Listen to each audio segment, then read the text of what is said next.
आज हम बात करेंगे प्रस्तावना के बारे में। ये प्रस्तावना का जो पहली बार उद्देश्य जो पेश किया गया था वो जवाहरलाल नेहरू द्वारा किया गया था और ये किया गया था 13 दिसंबर 1946 को। कब किया गया था?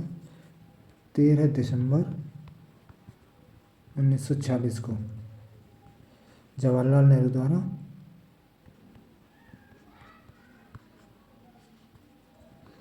लाल नेहरू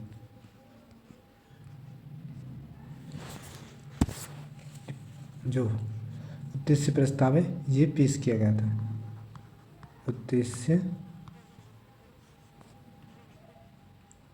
प्रस्ताव पेश किया गया था 22 जनवरी 1947 को। जो उद्देश्य प्रस्ताव है ये पारित हो जाता है। क्या हो जाता है? 22 जनवरी 1947 को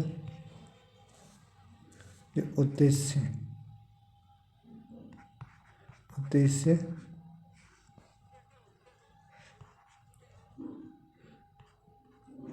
प्रस्ताव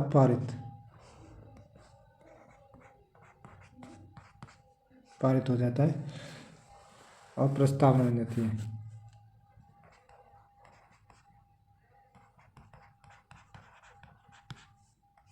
जो प्रस्तावना की जो भाषा शैली है वो कहाँ कैसी है? ऑस्ट्रेलियन।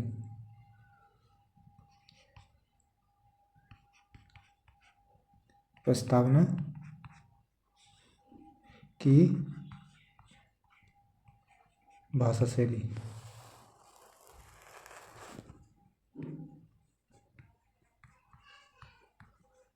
कैसी है? वो कहाँ से लिए? वो लिए ऑस्ट्रेलिया से।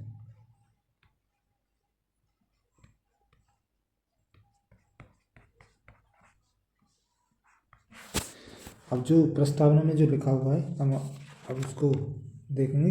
जो उद्देश्य प्रस्ताव में लिखा हुआ है, जो इसका जो प्रस्तावना का शुभारंभ होता है हम भारत के लोग से। अब इसको हम देखेंगे। प्रस्तावना में जो जो लिखा हुआ है इसमें लिखा हुआ है हम भारत के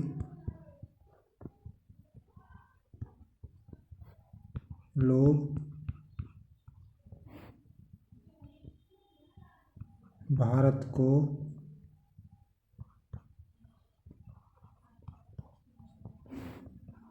एक संपूर्ण प्रभुत्व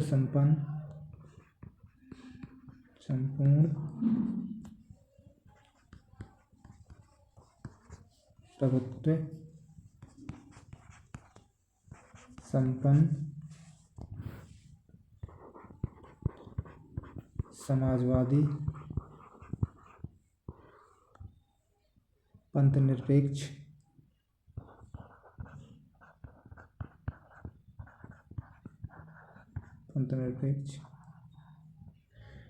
लोकतंत्रात्मक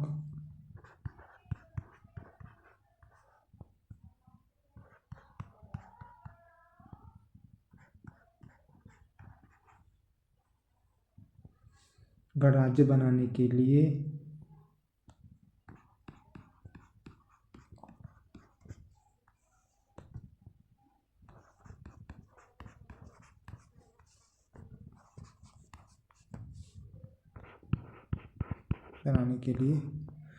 तथा उसके समस्त नागरिकों को सामाजिक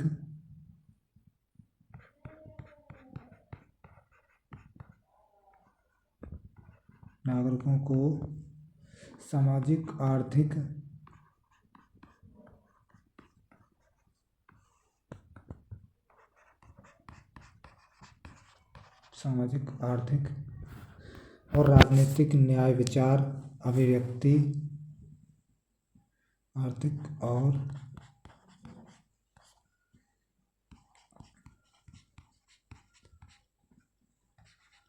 राजनीतिक न्याय विचार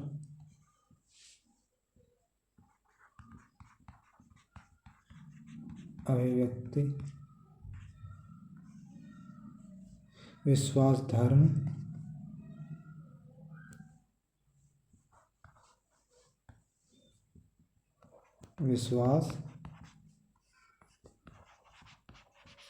धर्म और उपासना की स्वतंत्रता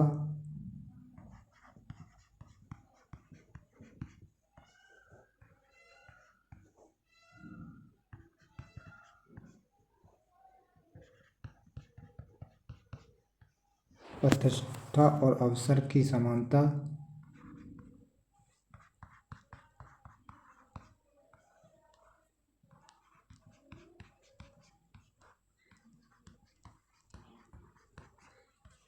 अवसर की समानता क्षमता प्राप्त कराने के लिए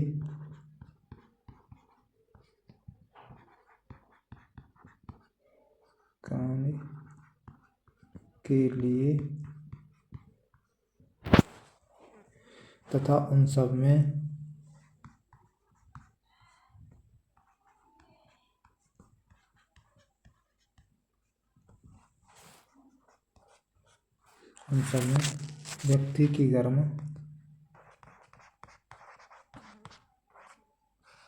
व्यक्ति की गर्म और राष्ट्र की एकता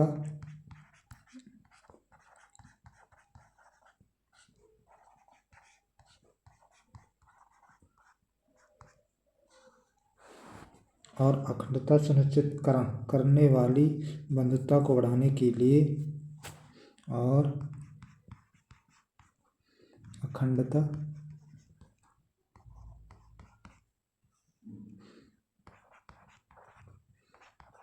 सुनिश्चित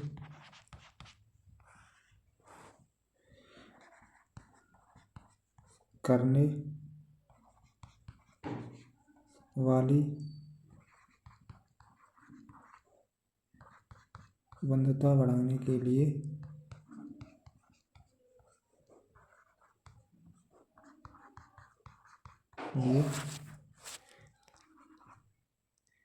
दृढ़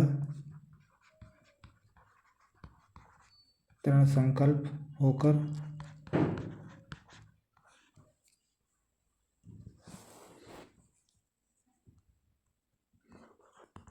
अपनी इस संविधान सभा में आज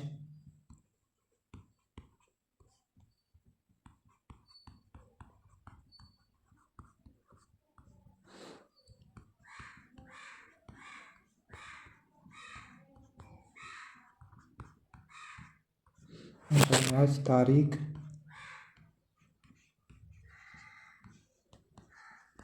26 नवंबर 1949 ईस्वी मिति मार्ग शीर्ष शुक्ल सप्तमी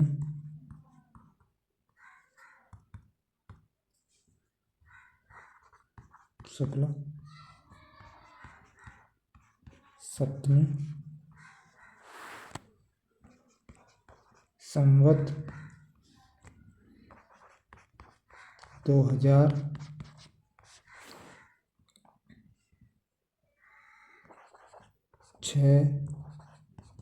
विक्रम को एदत द्वारा इस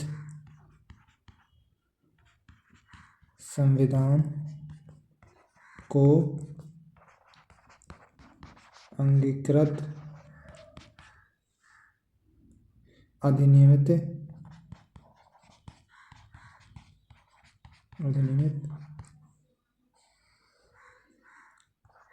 और आत्मसमर्पित करते हैं, आत्म अर्पित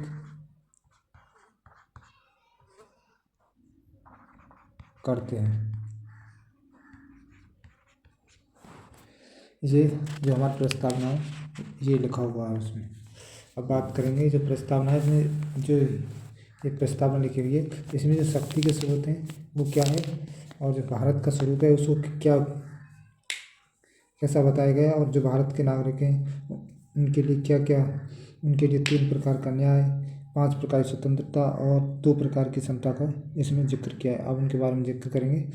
उसमें जो क्या है, जो भारत जो शक्ति का स्रोत क्या है इसमें, शक्ति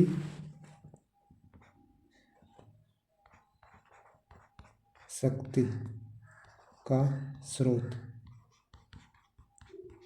जो इसमें जो शक्ति का स्रोत की बात की है वो है हम भारत के लोग, यानी जो भारत को एकजुट माना है इसमें। शक्ति जो भारत है एक क्या है इसमें, हम भारत के लोग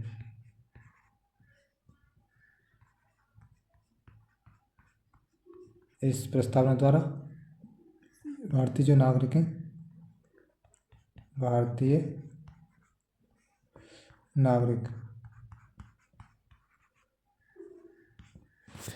और जो जो प्रस्तावना में जो भारत का स्वरूप है वो क्या बताया गया है, वो बताया गया संपूर्ण प्रभुत्व संपन्न, समाजवादी, पंथनिरपेक्ष और लोकतांत्रिक गणराज्य के बारे में बताया गया है।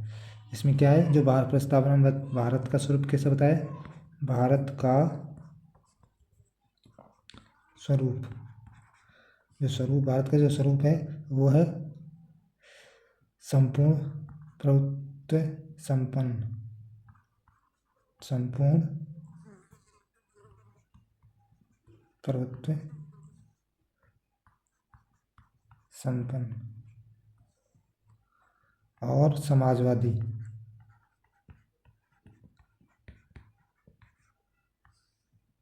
और क्या, और पंथ निरपेक्ष, पंथ निरपेक्ष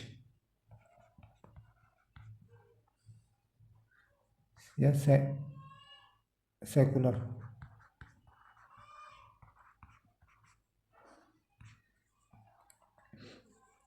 और जो इसमें जो और स्वरूप हो गए थे लोकतांत्रिक,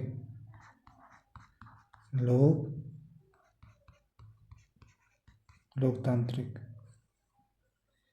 और गणराज्य।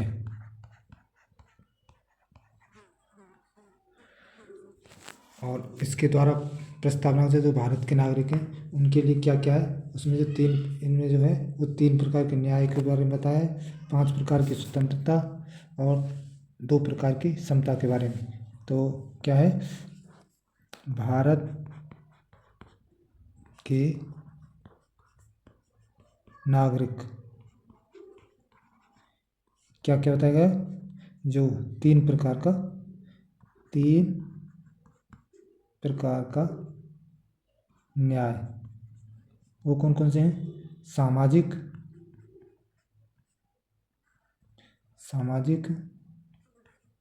सामाजिक न्याय, एक है आर्थिक न्याय, और तीसरा है राजनीतिक न्याय के बारे में।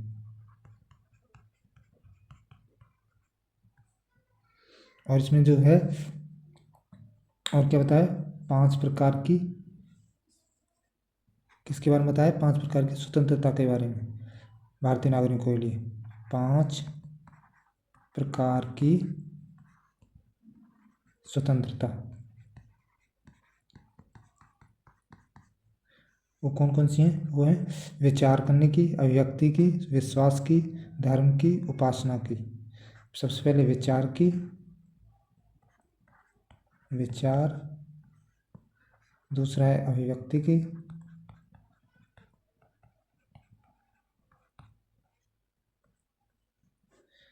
तीसरे प्रकार की जो स्वतंत्रता है वह विश्वास की,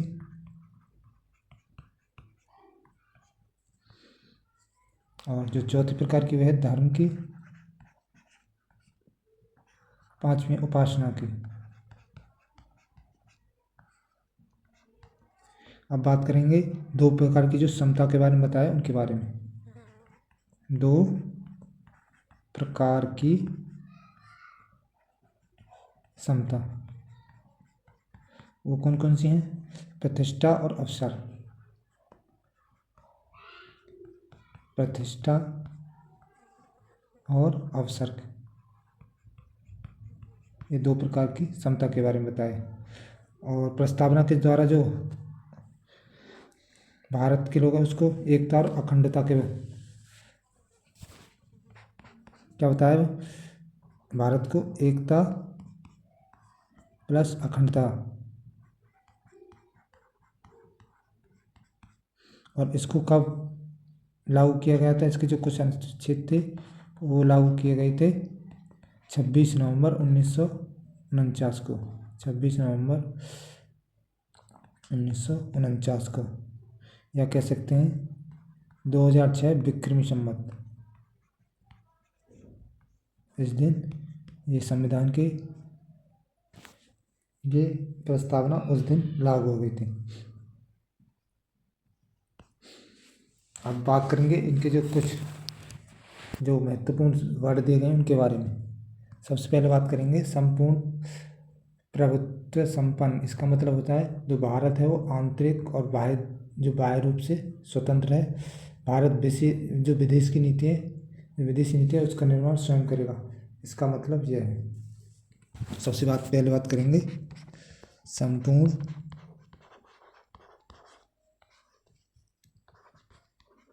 प्रभुत्व संपन्न। जो भारत किसी भी प्रकार का कोई दूसरे देशों का इस पर अधिकार नहीं है, और जो कोई भी नीति बनाएगा वो उसकी निर्माण स्वयं करेगा। भारत आंतरिक आंतरिक एंड एक्सटर्नल बाह्य रूप से स्वतंत्र है।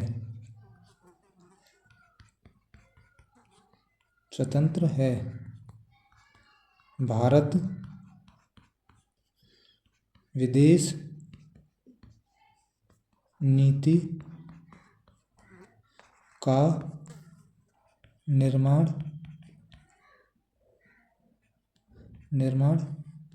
स्वयं करेगा।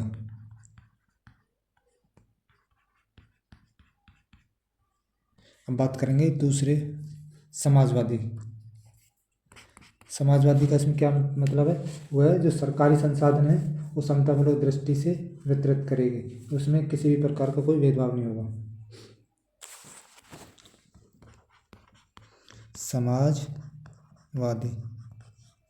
समाजवादी का मतलब है सरकार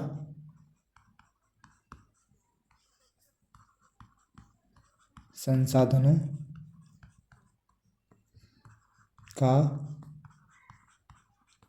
समतामूलक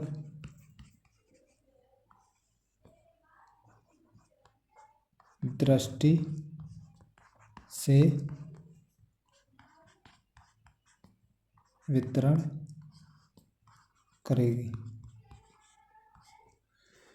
अब बात करेंगे पंथ निरपेक्ष के बारे में। पंथ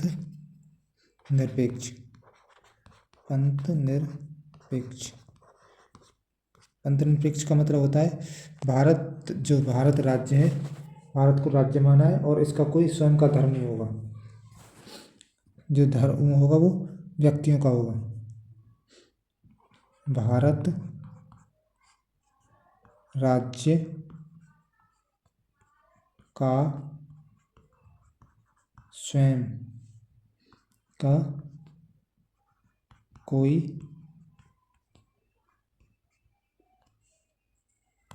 धर्म नहीं होगा।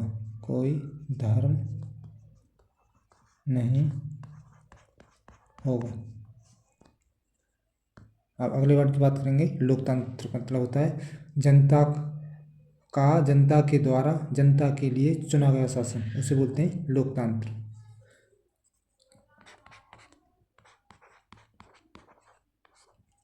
लोकतंत्र।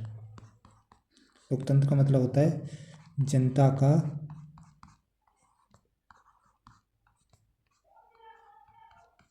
जनता के द्वारा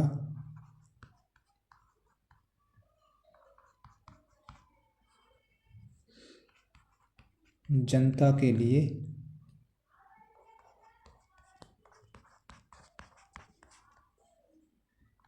चुना गया शासन।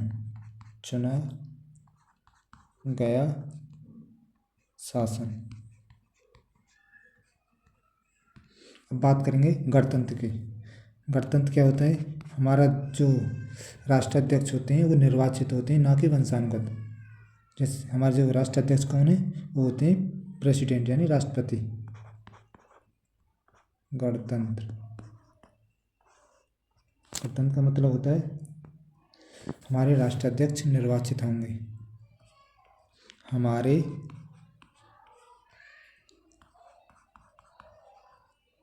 राष्ट्राध्यक्ष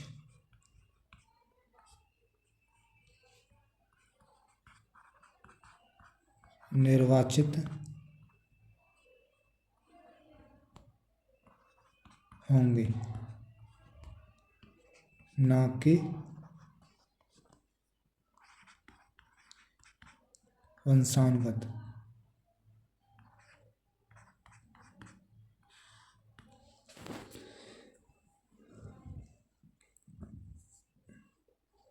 जो प्रस्तावना है इसमें जो भारत शब्द का उपयोग है वो 2 बार हुआ है। इसकी कुछ महत्वपूर्ण बातों के बारे में बात करें प्रस्तावना की। जो भारत शब्द है उसका जो उपयोग है वो 2 बार हुआ है। प्रस्तावना में भारत शब्द का उपयोग क्या बार हुआ है? प्रस्तावना में वो हुआ है 2 बार। और प्रस्तावना में जो न्याय है वो 3 प्रकार का न्याय बताया। स्वतंत्रता को 5 प्रकार की और समता 2 प्रकार की। न्याय क्या प्रकार का है? न्याय है वो 2 प्रकार की, नहीं, न्याय 3 प्रकार की। स्वतंत्रता वो 5 प्रकार की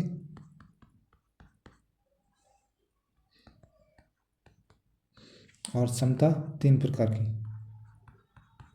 समता 2 प्रकार की।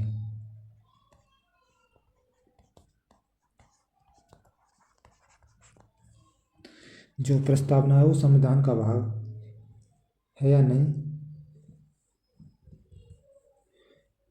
ये पहले ये संविधान का भाग नहीं था, लेकिन वर्तमान में ये भाग है। ये जो रेलवाड़ी केस 1960 में आया था, ये उस केस के अनुसार प्रस्तावना संविधान का भाग नहीं था, लेकिन जो केशवानंद भारती केस आता है उसमें जो प्रस्तावना है वो संविधान का भाग माना जाता है और उसमें संशोधन भी किया जा सकता है। क्या? जो प्रस्तावना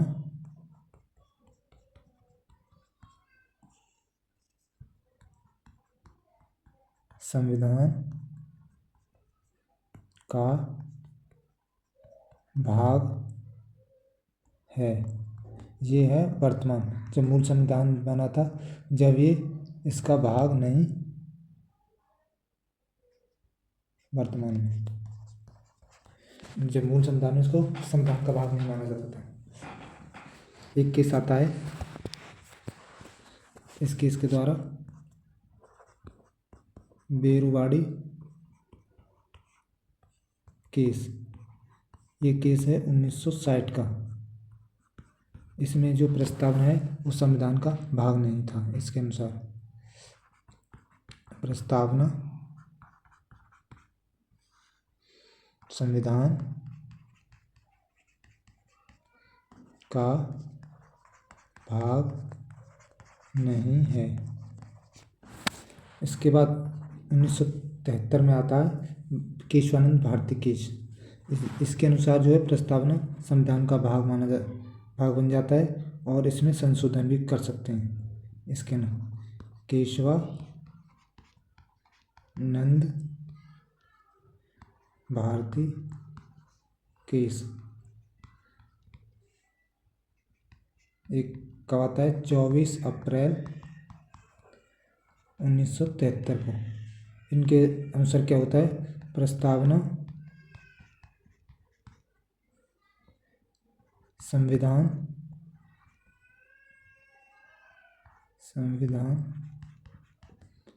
का भाग है और इसमें क्या है? इसमें संशोधन कर सकते हैं। इसमें संशोधन भी हो सकता है।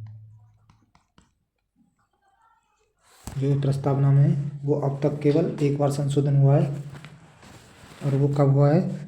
42वें संविधान संशोधन द्वारा 1976 में 3 शब्द जोड़े गए थे: समाजवाद, पंथनिरपेक्ष और अखंडता। ये संशोधन जो हुआ है इसमें वो से एक बार हुआ है, केवल अभी तक एक बार हुआ है। ये कौन सा कब हुआ था? ये हुआ 42वें कॉन्स्टिट्यूशन अमेंडमेंट 1976। और इसमें क्या हुआ था? इसमें जो है समय प्रस्तावना में 3 शब्द जोड़े गए थे। 3 शब्द जोड़े गए और वो शब्द कौन कौन से थे? वो हैं समाजवाद,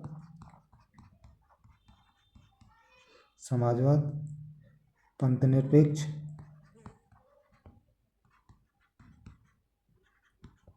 और अखंडता। ये 3 शब्द 42वें संविधान संशोधन द्वारा जोड़े गए थे प्रस्तावना।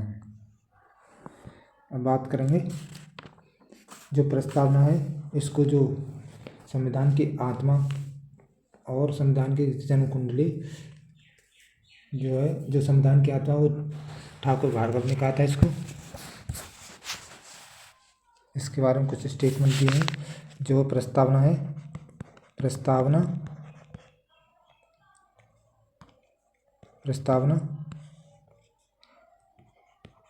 संविधान की आत्मा, ये किसने कहा था? ये कहा था ठाकुर दास भार्गव ने। किसने कहा था? ठाकुर दास भार्गव। और प्रस्तावना को जो संविधान की जन्म कुंडली किसने कहा था? KM मुंशी ने। प्रस्तावना संविधान की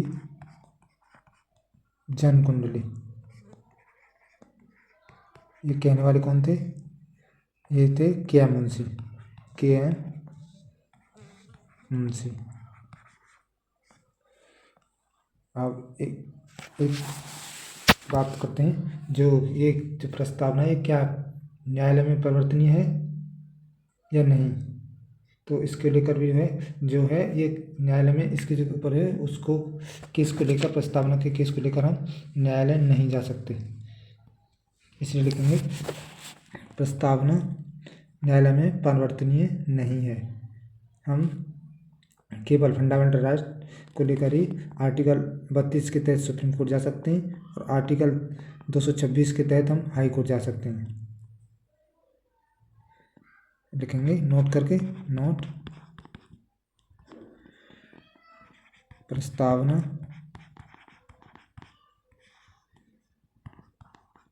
न्यायालय में